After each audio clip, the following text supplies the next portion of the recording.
Subscribe now and press the bell icon.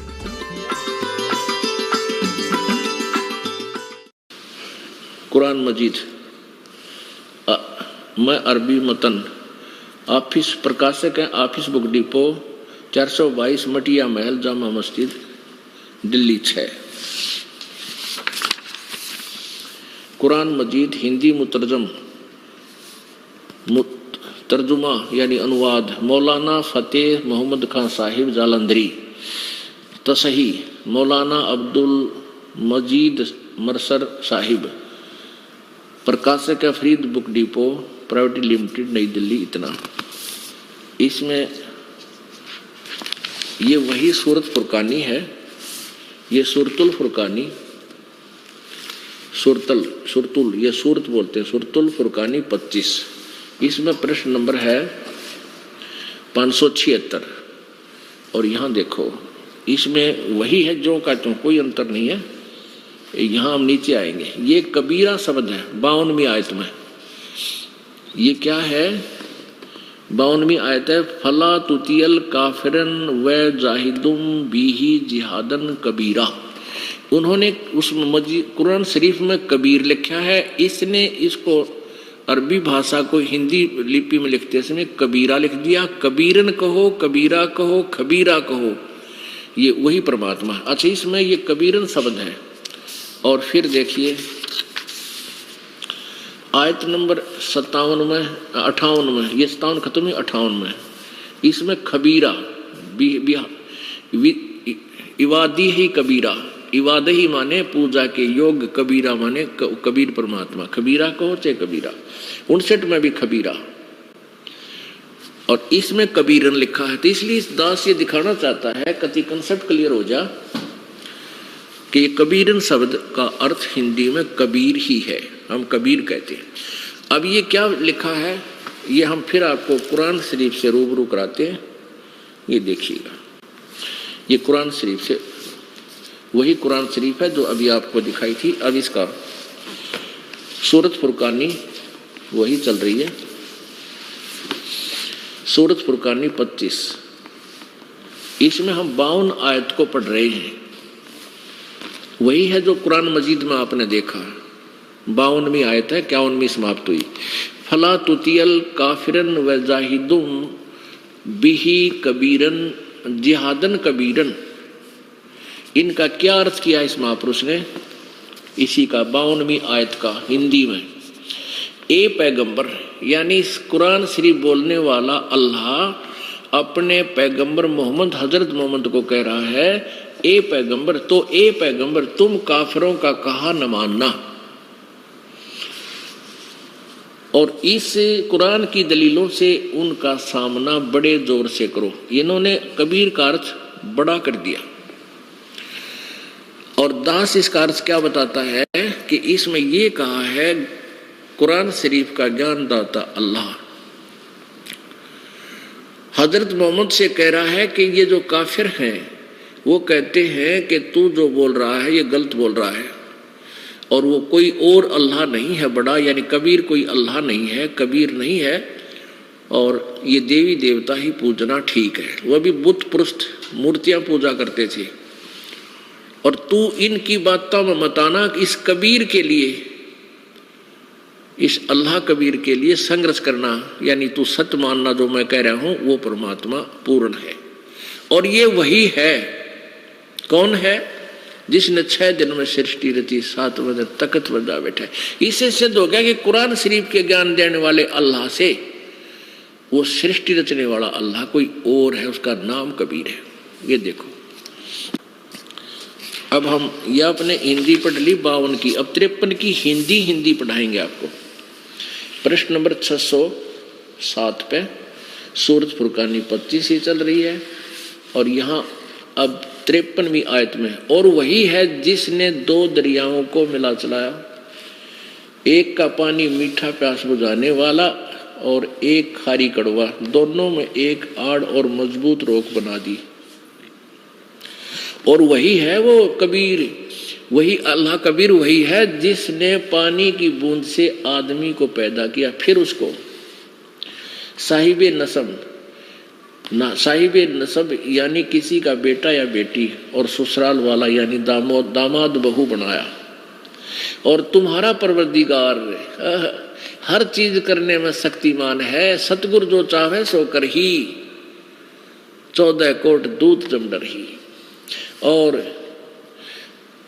काफिर अल्लाह के सिवा ऐसों की को पूजते हैं जो न उनको नफा पहुंचा सकते हैं और न उनको नुकसान है। अन्य देवताओं की पूजा करते हैं, वो कुछ नहीं कर सकते। और काफिर तो अपने परवरदिगार से पीठ दिए हुए हैं, मुंह मोड़े हैं। और ए पैगंबर, हमने तुमको खुशखबरी सुनाने और सिर्फ अजाब से बचाने के लिए भेजा है। अब 57 में क्या कहा है, इन लोगों से कहो कि मैं तुमसे इस अल्लाह के हुक्म पर कुछ मजदूरी नहीं मांगता। हाँ, जो चाहे अपने परवरदिगार तक पहुंचने की राह इख्तियार कर ले। ए पैगंबर 58 में कमाल कर दिया, उस जिंदा पर भरोसा रखो जो कभी मरने वाला नहीं है, यानी पूर्ण रूप से अविनाशी है। और उसकी तारीफ के साथ उसकी पाकी बयान करते रहो। वह अपने बंदों के गुनाहों यानी पापों को से काफी खबरदार है, वो कबीर खबरदार है, यानी वो सब जानता है, वो पाप विनाश कर देता है। इसमें स्पष्ट लिखा है कि उस जिंदा पर भरोसा रखो। परमात्मा कबीर जी जैसे गरीबदास साहिब जी को मिले, जैसे नानक साहिब जी को मिले, धर्मदास साहिब जी को मिले थे, जिंदा महात्मा के रूप में मिले थे, ऐसे ही हजरत मोहम्मद जी को भी जिंदा महात्मा के रूप में परमेश्वर कबीर जी मिले थे। तो ये कुरान शरीफ का अल्लाह का है, जो तुझे जिंदा रूप में मिला था उस पर भरोसा रख। वो पूर्ण परमात्मा है, वो कभी वो वास्तव में अविनाशी है, वो कभी मरने वाला नहीं है। अब 59 में कमाल कर दिया, देखो आयत नंबर 59, 58 हमने पढ़ ली। और ये वही परमात्मा है जिसने आसमानों और जमीन में जो कुछ उनके बीच में है 6 दिन में पैदा किया, फिर तख्त पर जा विराजा। वह अल्लाह बड़ा, ये अल्लाह बड़ा कर दिया उन्होंने। यहां देखो ये 59 आयत में कबीरन शब्द है, कबीरन, ये इसका अर्थ है वो इबादही कबीरा, खबीरा। अवादही खबीरा माने वो पूजा, इबादत होती है पूजा, और इबादही माने पूजा के योग्य, कबीरा माने वो कबीर परमात्मा है, ये बड़ा भगवान बोलते हैं। और यहाँ इन्होंने लिखा है वो कबीरन, खबीरन शब्द है, इसको हम कबीरन भी बोलते हैं। भाषा बोलने में अंतर हो जाता है, ऐसे लिखने में अंतर हो गया। तो ये कबीर परमात्मा, इसने क्या लिखा यहाँ पर 59 में, जिसने आसमानों और जमीन के बीच में, जिस परमात्मा ने, जिसने आसमानों और जमीन और जो कुछ उनके बीच है 6 दिन में पैदा किया, फिर तख्त पर जा विराजा। वह अल्लाह बड़ा, वह अल्लाह कबीर है। जैसे वेदों वालों ने कबीर देव का, कबीर का अर्थ कर दिया, ऐसे ही ने कबीर का अर्थ कर दिया बड़ा। वह अल्लाह बड़ा, हम कहें वो अल्लाह कबीर, कबीर है और रहमान है। तो उसकी खबर किसी बाखबर इल्म वाले से पूछ देखो, किसी तत्वदर्शी संत से पूछो। कुरान शरीफ का ज्ञान दाता भी कहता मैं भी उसके ज्ञान के, उसके विषय में अपरिचित हूं। तो इससे सिद्ध हो गया कि एक तो ये सिद्ध हुआ कि वो परमात्मा कबीर है, और उसके विषय में पूरे मुसलमान धर्म को कोई ज्ञान नहीं, क्योंकि वो ज्ञान दाता भी कह रहा है कि उसकी खबर किसी बाखबर से पूछो। तो वो ज्ञान कुरान शरीफ के ज्ञान से भिन्न है, वो इस दास के पास है जो परमात्मा ने स्वयं आकर दिया हुआ, कबीर जी। अब देखो मुसलमान भाई कहते हैं कि परमात्मा तो निराकार है, वो दिखाई थोड़ा ही देता है, साकार कभी नहीं होता। और ईसाई भाइयों से पूछकर देख लो, उनसे पूछिए कि what is the form of God, वो कहेंगे God is formless. God is formless. Formless माने निराकार, उसका कोई आकार नहीं।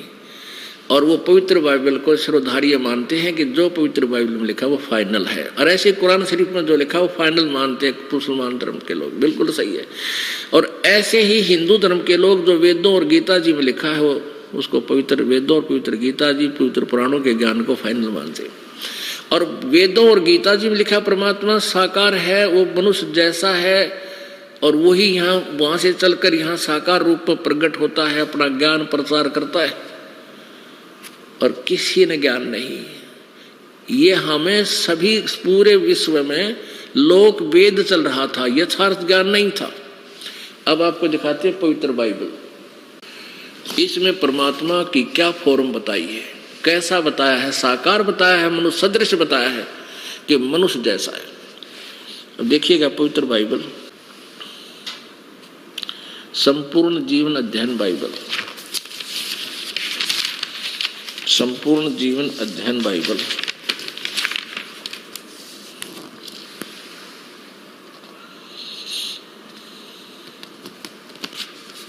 ये कहां से छपा है? संपूर्ण जीवन अध्ययन बाइबल, प्रबंधक संपादक डेविड स्टुअर्ट, अंग्रेजी प्रधान संपादक डोनाल्ड सी स्टाम्स MA MDV, संयुक्त संपादक जे वेस्ले आदम्स PhD, संपादक ये सारे।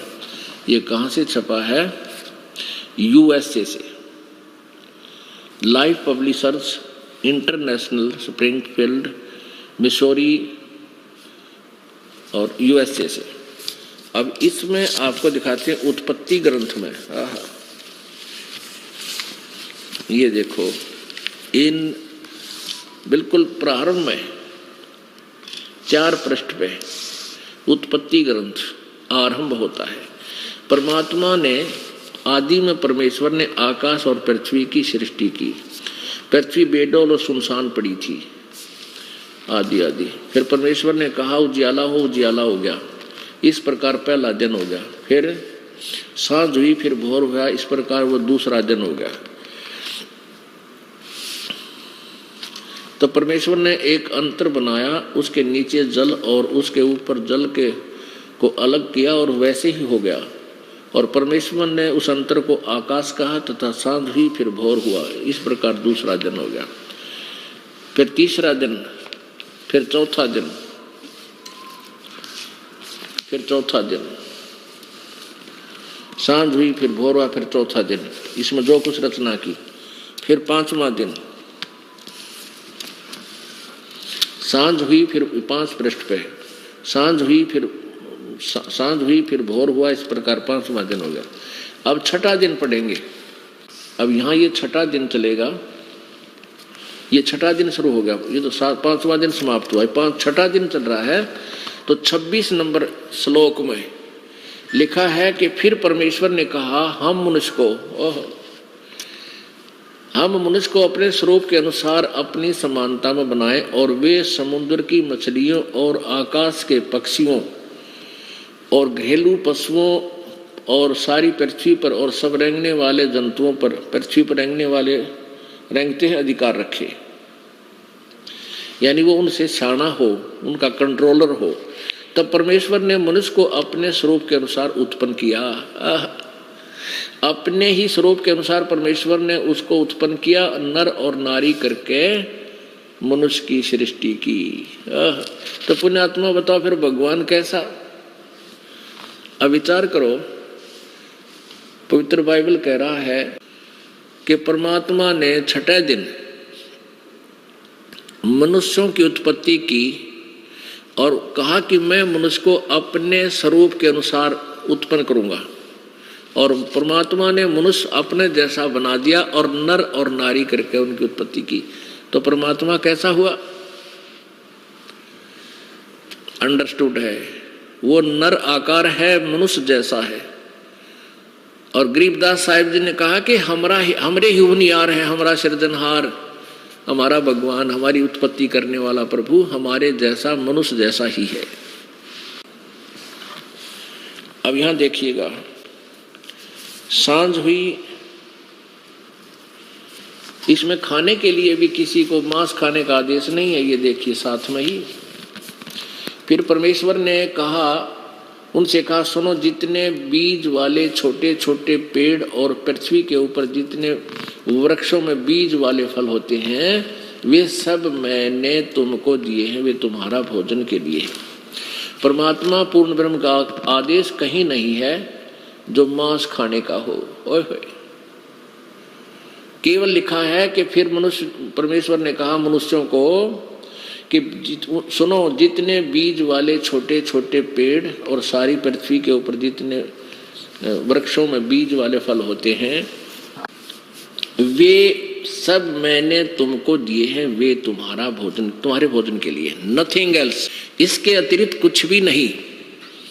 केवल जैसे छोटे छोटे पौधे बीज वाले, जैसे बाजरा, ज्वार, गेहूं, ये इस तरह के, और फल, वो वृक्ष, वो फल जिनमें बीज है, प्रत्येक फल में बीज होता है, तो ये तुम्हारे खाने के लिए है। भगवान का आदेश मांस खाने का नहीं है, क्योंकि वो परमात्मा तो 6 दिन में सृष्टि रच के अपने चला गया वहां पर, और ये सृष्टि इस काल को दे दी क्योंकि इसने तप करके प्राप्त की थी। उसके बाद किसी फरिश्ते ने किसी में प्रवेश करके या आकाशवाणी करके मांस खाने का आदेश दिया है, तो भगवान का विधान है, टूट जाएगा वो, और उससे वो दोषी होगा जो उस फरिश्ते की आज्ञा पालन करके मांस आहार करेगा। अब देखो, इस प्रकार ये 6ठा दिन हुआ, तथा सांझ हुई, फिर भोर हुआ, इस प्रकार 6ठा दिन हो गया। अब 7वां दिन, यूं आकाश और उसके और पृथ्वी उनकी सारी सेना का बनाना समाप्त हो गया, और परमेश्वर ने अपना काम जिससे वह करता था 7वें दिन समाप्त किया, और उसने अपने किए हुए सारे काम से 7वें दिन विश्राम किया। यानी 7वें दिन विश्राम किया। परमेश्वर ने 7वें दिन को आशीष दी, पवित्र ठहराया, क्योंकि उसने उस सृष्टि की रचना के अपने कार्य सारे काम से विश्राम किया। अब ये इससे सिद्ध हो गया कि जो ज्ञान पवित्र बाइबल में है वही ज्ञान पवित्र कुरान शरीफ में भी है। यानी वो उसी को परमात्मा, मुसलमान धर्म और उनका खुदा, वो उसी परमात्मा को फाइनल गॉड मान रहा है, जिसके विषय में पवित्र बाइबल में विवरण है कि 6 दिन में सृष्टि रची, 7वें दिन विश्राम किया। तो इससे सिद्ध हो गया कि वो खुद कह रहा है कि उस अल्लाह ने, उस गॉड ने अपने जैसा ही मनुष्य को उत्पन्न किया। इससे सिद्ध है कि वो परमात्मा भी साकार है और मनुष्य जैसा है। अब पुण्यात्माओं, परमेश्वर कबीर जी कहा करते थे,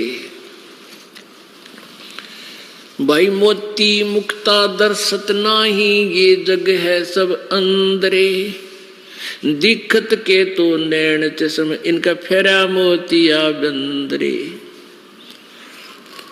जैसे किसी को मोतियाबिंद हो जाता, आंखों में एक रोग है, वो आंखें उसकी बड़ी स्वस्थ दिखाई देती है, स्वस्थ, और उसको दिखता कती नहीं, नपट अंधा होता है। ऐसे ही ये विद्वान पुरुष जो वेदों को पढ़ते थे, गीता जी को पढ़ते थे, पुराणों को पढ़ते थे, वो हमने तो ऐसे लगे थे बड़े विद्वान पढ़े हैं, और संस्कृत में बोलते बोलते थकते नहीं थे। तो हम ये सोचा करते इन्होंने सारे सदग्रंथों को ठीक समझकर हमें बताया है। अब ऐसे ही कुरान शरीफ के पढ़ने वाले, उनको भी पूर्ण ज्ञान नहीं, इसमें लिखा क्या है, क्योंकि पूर्ण परमात्मा से मोक्ष होगा, और वो परमात्मा और है जिसने 6 दिन में सृष्टि थी, 7वें तक सजा बैठा, उसके विषय में स्पष्ट लिखा है कि वो तो कोई और है, किसी बाखबर से पूछ देखो। तो मुसलमान धर्म ने भी ट्राई नहीं करी कि किसी और से पूछे, और स्वयं ही लोकवेद बना लिया, पर अल्लाह निराकार है। अल्लाह तो साकार कह रही है कुरान शरीफ, और मनुष्य जैसा है, पवित्र बाइबल ने बताया, उसी का समर्थन कुरान शरीफ में है। ऐसे ही कुरान शरीफ, पवित्र बाइबल के पढ़ने वाले, पूरा ईसाई धर्म, इनके गुरु लोग जो इसको पढ़कर सुनाते थे, उनके विषय में बताया है परमात्मा ने, सभी के विषय में, मोती मुक्ता दर्शत नाही, ये जग है सब अंदरे, दिखत के तो नैन चश्म, इनका फेरा मोतिया बंदरे। ये हमने तो बड़े विद्वान दिखे थे, पर थे ये ज्ञानहीन, ज्ञान नेत्रहीन। इनकी आंखों में, ज्ञान वाली आंखों में मोतिया बिंद था। ये हमें नजर ऐसे आते जैसे बड़ी साफ नजर है, दिखता होगा इसको आंखें साफ है, यानी ये विद्वान है। कोई अरबी भाषा का विद्वान था, कोई अंग्रेजी में बोला था, कोई संस्कृत के विद्वान थे। और हम सोचे थे सदग्रंथों को इन्होंने जाना है, पर उन्होंने संस्कृत को नहीं, सदग्रंथों को बिल्कुल नहीं जाना था। ये तो परमात्मा आते हैं, प्रत्येक युग में अपनी महिमा आप बताते हैं, और वही जगत गुरु होते हैं, वही सतगुरु होते हैं, और वही एक दास की भूमिका बनकर, एक परम संत की भूमिका करके अपनी प्यारी आत्माओं को यथार्थ ज्ञान से परिचित कराते हैं।